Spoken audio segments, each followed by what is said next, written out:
அது தெரியும். கொஞ்சம் பேர் கேட்டா அது கொஞ்சம் ஏதோ ஈரலுக்கு நல்லது. ஆனால் கரிசாலை காலையில அந்த பானமா குடிச்சா அது ஒரு மிகப்பெரிய மூலிகை கற்பம். உடலை மிகச்சிறப்பாக வைத்திருப்பதற்கான ஒரு மூலிகை கரிசலாங்கண்ணி. நவீன அறிவியல், நவீன விவசாயம் அதை களை செடி என்கிறது, வீடு அப்படிங்கிறான்.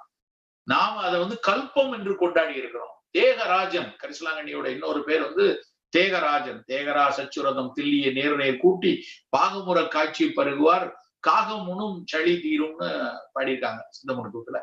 போகர் கரிசாலை கற்பம், அந்த கரிசலாங்கண்ணி சார, கரிசலாங்கண்ணியுடைய பொடிய தேநீரா நம்ம சாப்பிட்டோம்னா காகம் உணும் சளின்னா நுரையீரல இருந்து வரக்கூடிய மியூக்கோ புருலண்ட் ஸ்பூட்டம். அந்த மியூக்கோ புருலண்ட் ஸ்பூட்டம் எங்க வரும்? நிமோனிட்டிஸ்ல இருக்கும். மத்த பழைய வைரல் நிமோனியா, கன்சாலிடேட்டட் நிமோனியால துப்புற அந்த சளிய போக்கக்கூடிய தன்மைக்கு கரிசாலைக்கு உண்டுன்னு அன்னைக்கு சொல்லியிருக்காங்க.